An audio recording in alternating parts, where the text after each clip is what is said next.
What's up everyone, welcome to another video. My name is DJCS. In this video I'm going to be giving you my spoiler-free review for Mortal Kombat 1, which I finally got my hands on yesterday. Did it live up to the hype that I had going in? Did it deliver the story I thought it was going to? Did it Mortal Kombat?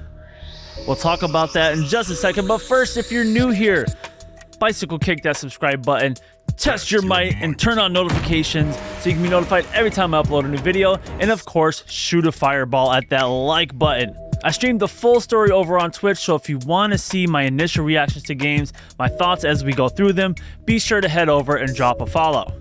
So we're going to start with the good, the praise, the adoration.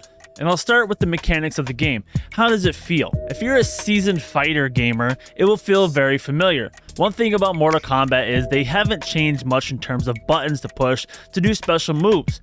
The options are fairly limited with controllers these days, but going through the game, I found myself doing moves by just going through the general button combinations of games of the past, like back forward high punch, back forward low punch, back forward high kick, low kick, so on and so forth, down forward and whatever.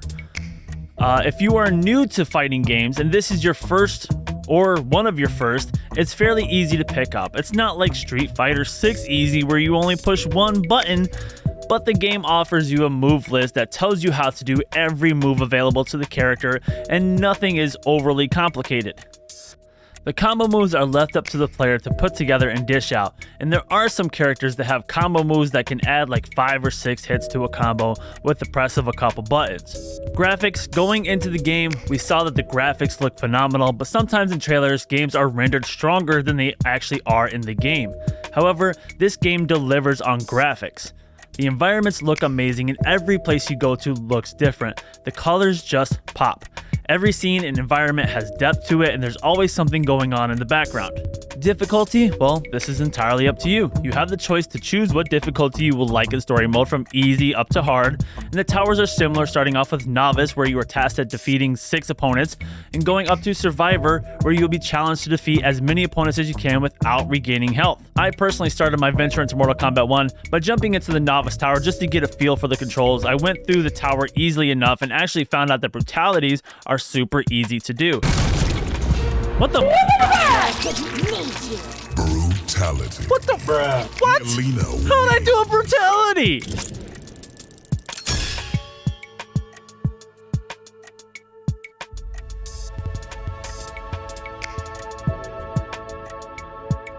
I've never done a brutality in my life.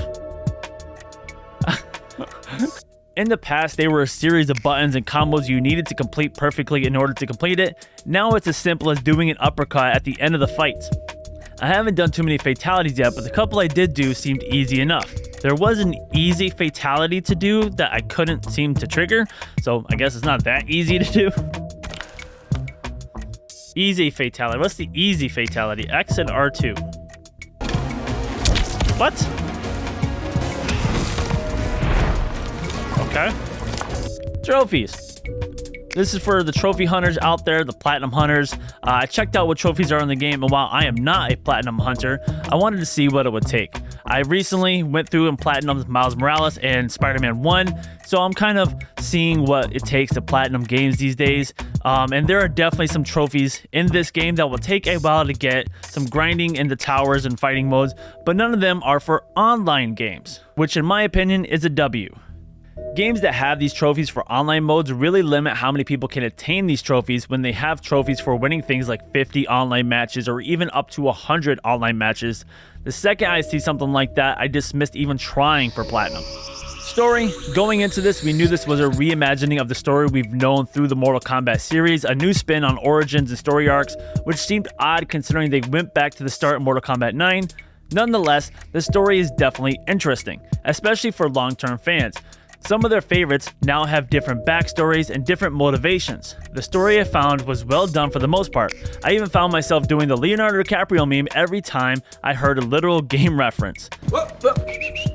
Like, oh, they said the thing. The story hints at many different games, but doesn't fully go down those stories. I was able to complete the story in about 5.5 hours, give or take, for bathroom breaks, raids, and a few other pause moments. I found myself fully engaged at moments and not that interested at others, which will happen in any story, I feel.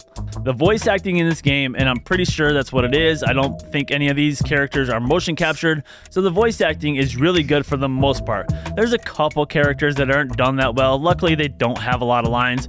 Mainly Megan Fox's Natara, if we're being honest. It's not even that it comes across as bad, it almost just sounds different than all the other voices and actors. Like, it sounds more like a dub than something that was actually in there. It doesn't sound natural. It almost sounds like it's a different audio type than other voices. Like, Natara is a WAV format while everyone else is an MP3, if that makes sense. A different quality of audio format. Kind of like Bane in The Dark Knight Rises, where his voice was just on a different level of everybody else. That's kind of how I feel with Natara. Cameos. The cameo system in the story mode didn't feel necessary. There were multiple fights where I completely forgot I even had the ability to use a cameo fighter.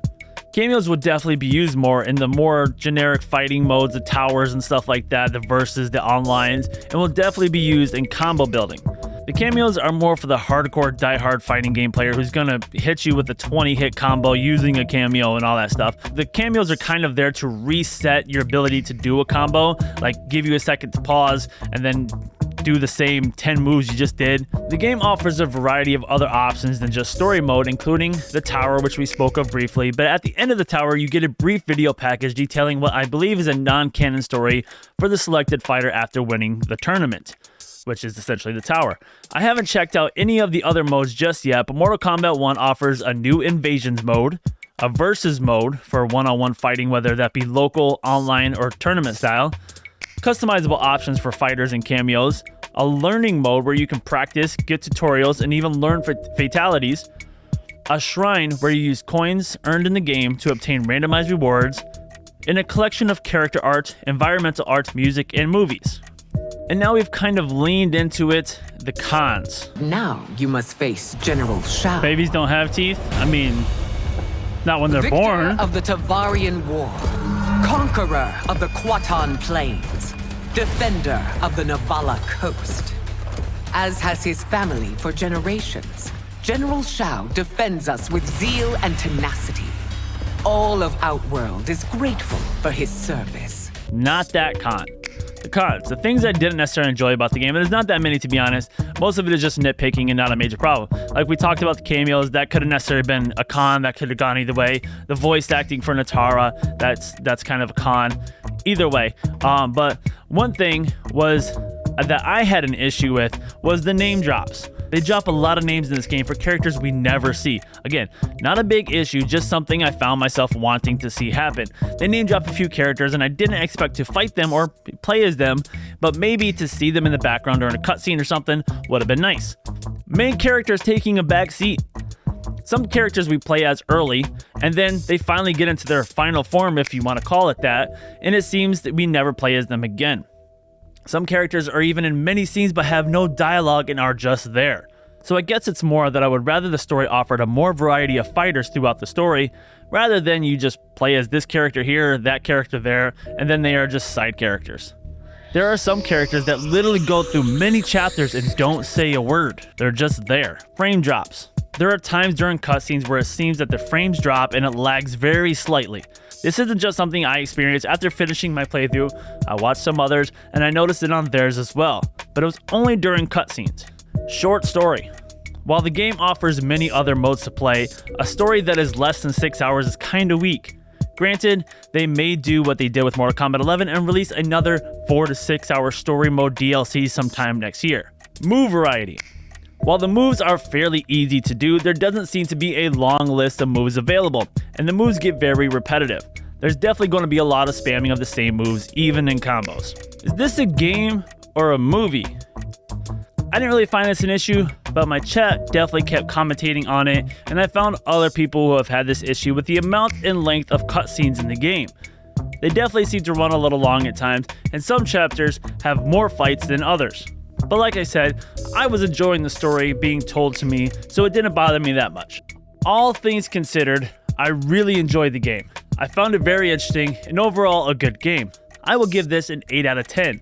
And as I said, I haven't checked out all the other modes just yet, but may do so over time.